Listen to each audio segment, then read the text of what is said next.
2절까지 교독하십니다.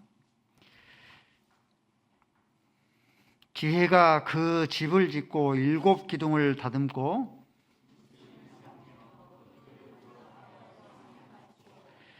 자기 요종을 보내어 성중 높은 곳에서 불러 이르기를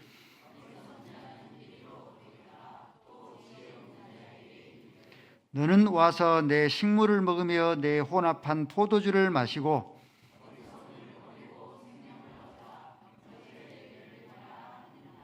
거만한 자를 징계하는 자는 도리어 능욕을 받고 악인을 책망하는 자는 도리어 흠이 잡혀있느니라.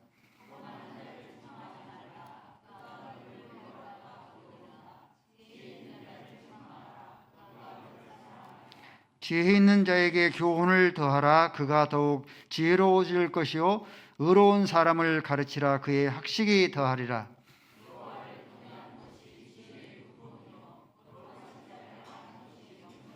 나 지혜로 말미암아 내 날이 많아질 것이요 내 생명의 해가 내게 더하리라.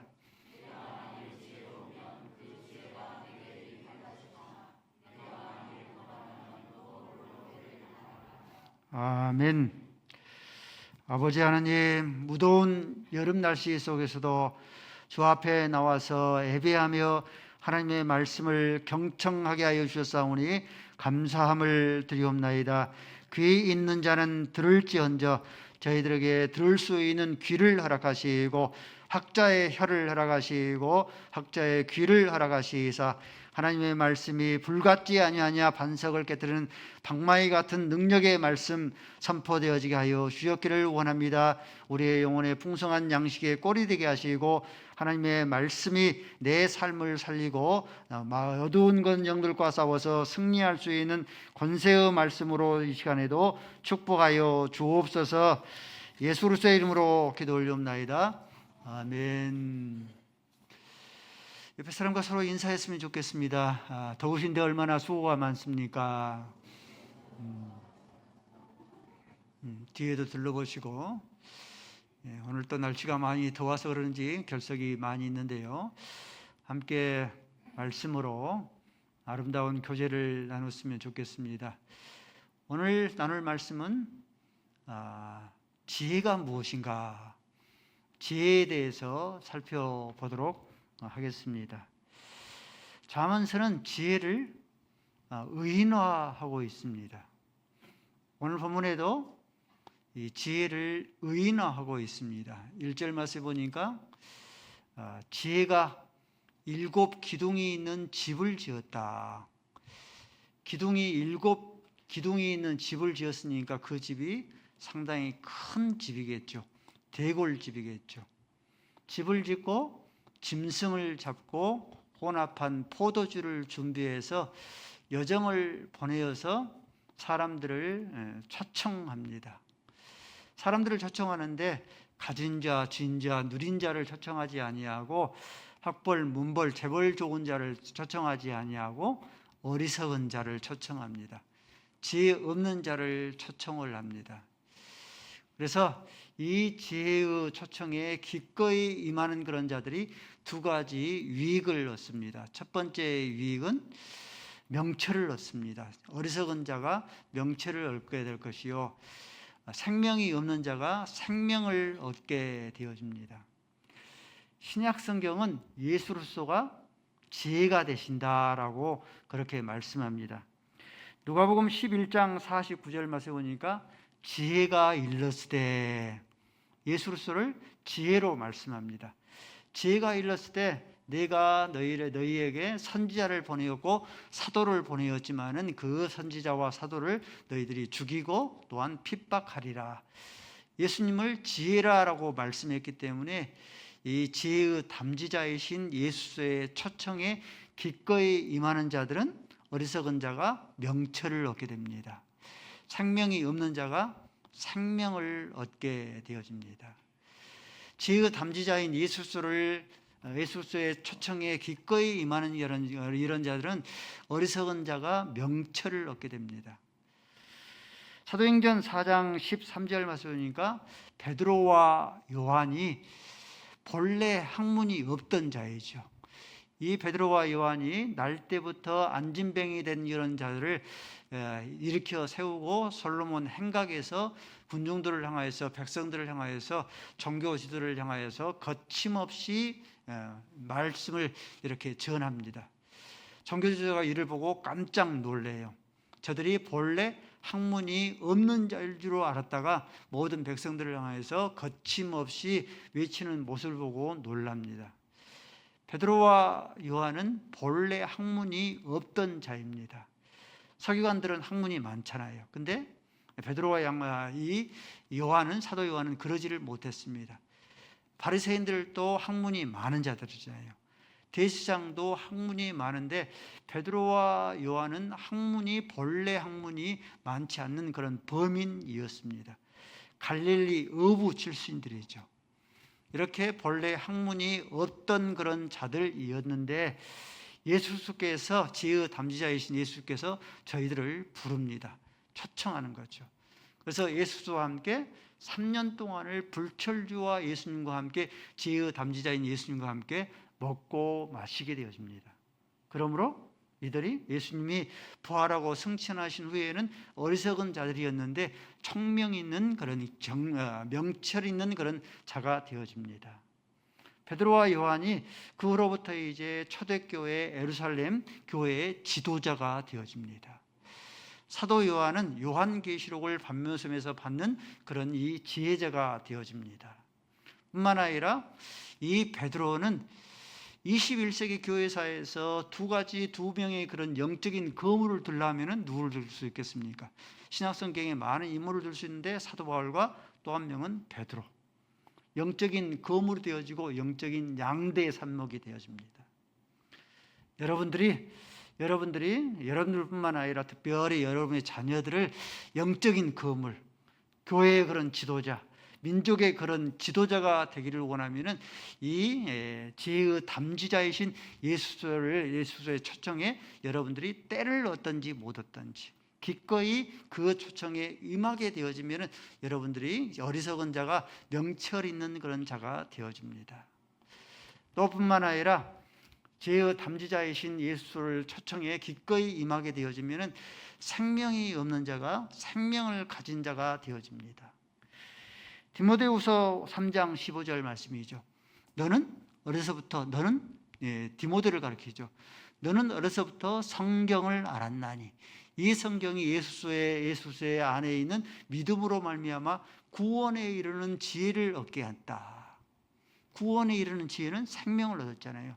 디모데가 어려서부터 성경을 알았으므로 그 성경이 예수의 안에 있는 믿음으로 말미암아 구원에 이르는 그런 지혜를 얻게 했다. 구원을 이루는 그런 지혜뿐만 아니라 17절 말씀해 보니까 하나님의 사람으로 온전하게 되어지고, 구원에 이르는 그런 지혜뿐만 아니라 하나님의 사람으로 온전하게 되어지고 모든 선한 일을 행하게 온전한 그런 자가 되어집니다. 이 디모데가 구원에 이르는 그런 지혜를 얻고 뿐만 아니라 하나님의 사람으로 온전하게 되어지고 하나님의 그런 사람으로 온전하게 되어지고 선을 행하게 온전한 사람이 되어지는 그런 이유는 어려서부터 성경을 알았기 때문이다. 더도 말고 덜도 말고 내 자녀가 디모데처럼만 되기를 원한다면은 여러분들이 구원에 이르는 그런 지혜를 얻고 하나님의 사람으로 온전하게 되어지고 선을 행하기에 온전한 그런 자가 되어지는 것, 부모가 자녀에게 바라는 그런 바람이 아니겠습니까? 그러면 그와 같은 자녀가 되기를 원하면은 어려서부터 성경을 알게 해야 됩니다. 요한계시록 3장 20절 말씀에 내가 문 밖에 서서 문을 두드리노니 누구든지 내 음성을 듣고 너희가 문을 열면 내가 그에게로 들어가 그로 더불어 먹고 그는 나로 더불어 먹으리라. 주일 낮 예배가 마치면은 우리 식사를 마치면은 유년주일학교 여름 성경학교 이렇게 참석자 하순으로 이렇게 출발합니다. 중고등부는 이제 내일 우리 박대만 장로님 인솔로 대전으로 출발합니다. 유년주일학교 여름성경학교 중고등부 수련회 뿐만 아니라 다임공동체 수련회는 이것은 예수의 시의 담지자인 예수께 초청을 받을 수 있는 참여하는 것과 같은 말씀의 잔치, 천국의 잔치와 같습니다.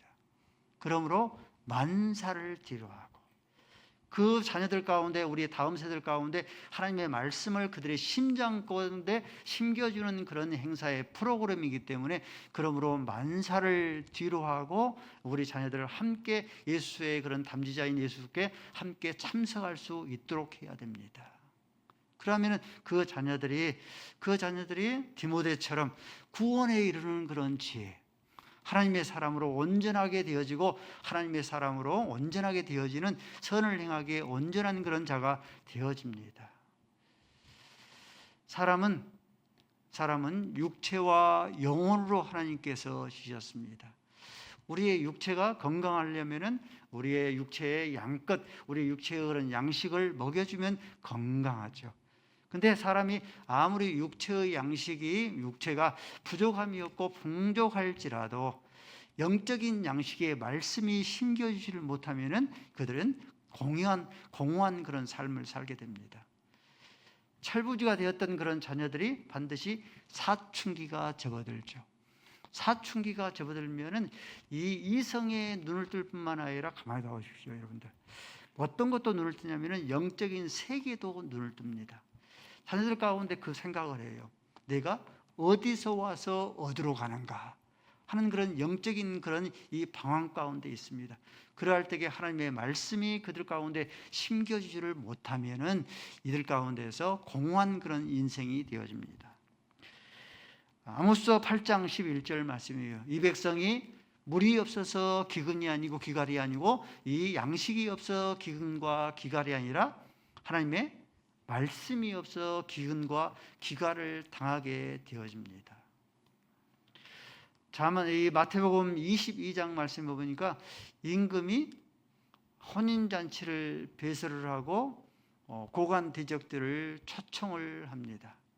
그럴 때 고관 대적들이 한결같이 왕의 혼인잔치를 거절을 합니다. 나는 밭을 샀으니 가야 되겠다.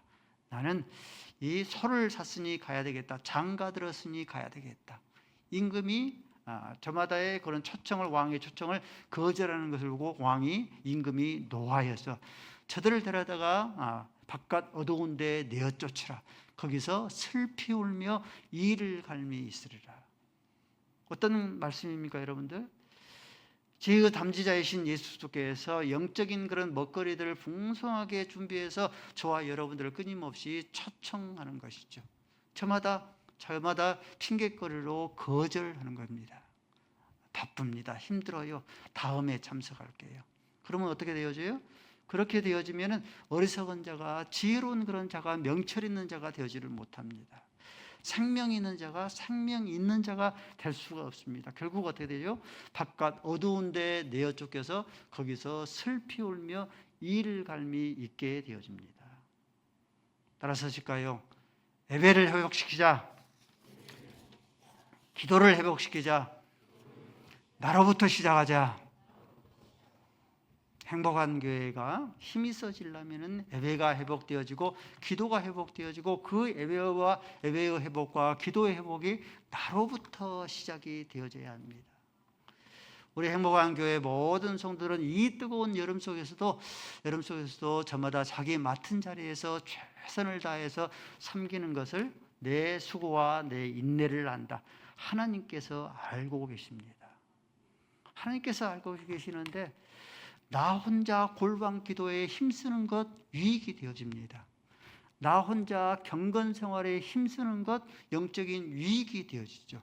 그러나 나 혼자 영적인 그런 골방 생활, 골방의 그런 기도보다 더 유익한 것이 무엇인가? 합심 기도에 함께 참석하는 것이죠.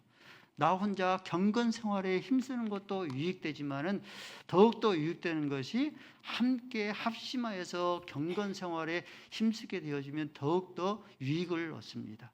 그 근거가 무엇인가? 하나님의 말씀 때문에 그러하죠. 마태복음 18장 19절 말씀에 두세 사람이 합심하여 너희가 무엇을 구하면 너희가 무엇을 구하든지 내가 들어 응답하여 주시리라. 또 뿐만 아니라 18장 20절 말씀에 두세 사람이 두세 사람이 내 이름으로 모이는 곳에 내가 너와 함께한다. 나 혼자 경건생활에 힘써도 하나님께서 나와 함께 하시죠.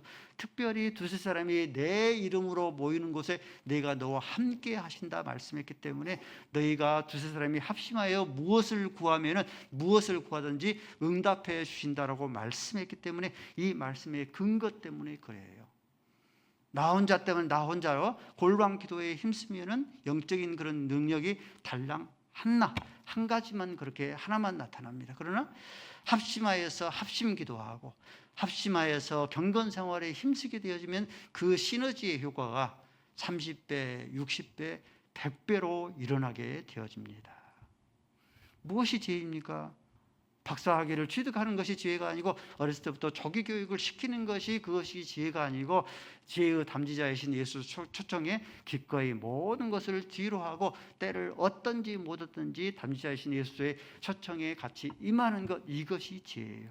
그러면 성경의 약속에 따라서 어리석은 자가, 나와 우리의 자녀가 어리석은 자가 지은 자가 되어져요. 생명이 없는 자가, 천하보다 귀한 것이 이 영혼 생명 아닙니까? 생명이 없는 자들이 생명을 얻게 되어집니다. 이게 지혜입니다. 또 무엇이 지혜인가? 8절 말씀 보니까 거만한 자를 책망하지를 말라. 악한 자를 책망하지를 말라. 악한 자, 거만한 자를 책망하면 그들이 미워한다 했습니다. 근데 9절 말씀 보니까 지혜로운 자를 책망하라. 그러면 더욱더 그들이 지혜로운 자가 되어질 것이라 말씀하십니다. 성경은 우리에게 책망의 사역을 하셔요. 디모데후서 3장 10절 말씀에 모든 성경은 하나님의 감동으로 된 것으로 교훈과 책망과 바르게 함과 의로 교육하게 유익하니, 모든 것이 책망의 사역이죠. 그렇죠? 성령은 책망의 사역을 하셔요. 요한복음 16장 7절 말씀에 죄에 대해서 책망을 하고 의에 대해서 책망을 하고 심판에 대해서 책망을 해요. 이렇게 성경이 책망의 사역을 이렇게 행하시고 또한 성령이 책망의 사역을 행하시는데, 저와 여러분들에게 책망을 하실 때에 이 책망을 달게 들을 줄 알면 저와 여러분은 거만한 자입니까? 저와 여러분은 지혜로운 자입니까? 그렇죠.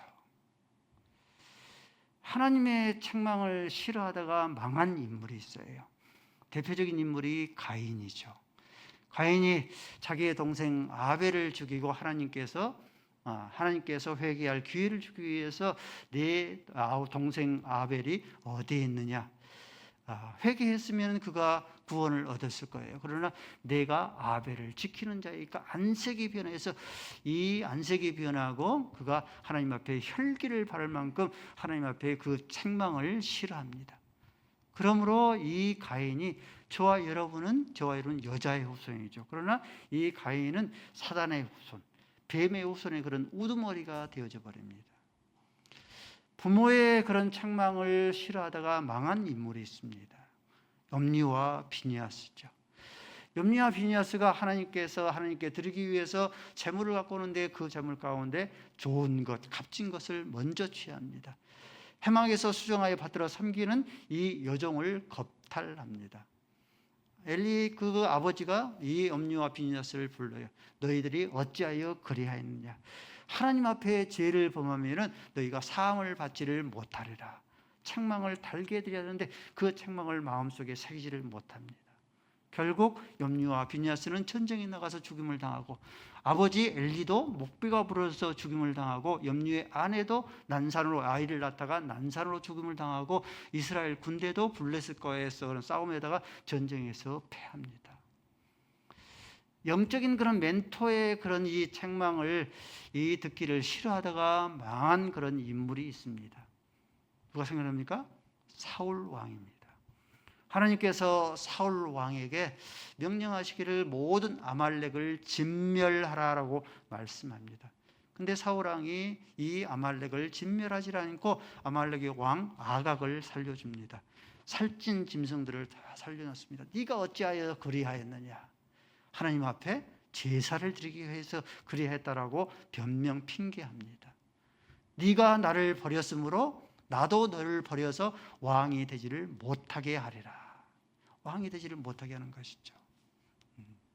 그러나 다윗은 하나님의 책망을, 영적인 그런 멘토의 책망을 달게 들을 줄 아는 그런 의인이었습니다. 다윗 시대에 세 명의 영적인 그런 멘토가 있었죠. 선지자, 이 사무엘 선지자와 나단 선지자와 갓 선지자입니다. 세 명의 영적인 그런 이 선지자들의 영적인 멘토의 그런 책망을 달게 들을 줄 알았습니다. 그때마다 하나님께서 영적인 그런 멘토를 보내실 때에 그 영적인 멘토의 책망을 달게 들을 줄 알았어요. 대표적인 그런 예를 들면은 이 다윗이 우리아를 죽이고 밧세바를 범하게 되었습니다. 그럴 때에 이 나단 선지자가 즉시로 와서 충성스러운 신하의 우리아를 죽이고 네가 이웃의 아내를 범하였다 할 때에 책망을 들을 때에 그 책망을 달게 받을 줄 알았어요. 내가 주께 범죄하였나이다. 성령을 나에게 거두지 마옵소서. 그 책망을 달게 들었습니다. 이 다윗은 영적인 그런 멘토의 책망을 달게 들을 줄 알므로 죄인이었던 자가 의인이 되어지고 성인이 되어집니다. 그러므로 성령의 사역, 죄에 대해서, 의에 대해서, 심판에 대해서 책망할 때 그 책망을 저와 여러분이 달게 들을 수 있기를 바랍니다. 성경의 책망, 성경이 정말 모든 성경은 하나님의 감동으로 된 것으로 교훈과 책망과 바르게 함과 의로 교육하기에 유익하다라고 말씀했기 때문에 성경을 가까이 하면서 성령이 우리를 책망할 때 그 책망을 달게 들을 수 있기를 바랍니다. 영적인 멘토의 그런 선지자적 그런 선포 들으면은 그 선포를 여러분들이 그 책망을 달게 들을 수 있기를 바랍니다. 서로 죄를 고하라 말씀했기 때문에 이 서로 모아서 그 책망을 자청할 수 있는 여러분들이 될 수 있기를 바랍니다. 이렇게 성경의 그런 책망을 달게 듣고 성령의 그런 책망을 달게 듣고 영적인 멘토의 그런 책망을 달게 듣게 되어지면 끊임없이 저와 여러분들이 고침받고 싸맨받았어. 그래서 이 디모데전서 6장 1절 말씀의 마지막 때 끊임없이 책망을 달게 받았기 때문에 고침받고 싸매받아서 예수의 강림하실 때에 흠이 없고 예수의 강림하실 때에 저와 여러분들이 책망받을 것이 없는 거룩한 자로, 아름다운 자로 그렇게 하나님 앞에 보여드릴 수 있기를 바랍니다. 아버지 하나님, 지혜의 담지자이신 예수의 초청에 기꺼이 응하는 자가, 어리석은 자가 책망 명철한 자가 되어지고 생명이 없는 자가 생명을 가지는 자가 된다고 말씀하여 주셨사오니 지혜의 담지자인 예수의 초청에 때를 얻든지 못 얻든지 아버지 만사를 뒤로하고 예수의 초청에 지금까지 저희들이 참여할 수 있는 저희들이 되게 하여 주옵시고, 거만한 자를 책망하지를 말고 지혜로운 자를 책망하라. 지혜로운 자가 책망을 듣기를 기뻐한다고 말씀하여 주셨사오니 성경의 책망, 성령의 책망, 영적인 책망들을 달게 받을 줄 알게 하시고, 그래서 마지막 때 예수의 강림하실 때에 흠도 없고 점도 없고 책망받을 것이 없는 거룩한 자로 아버지 앞에 온전히 드려지게 하여 주옵소서. 예수로서의 이름으로 기도 올리옵나이다.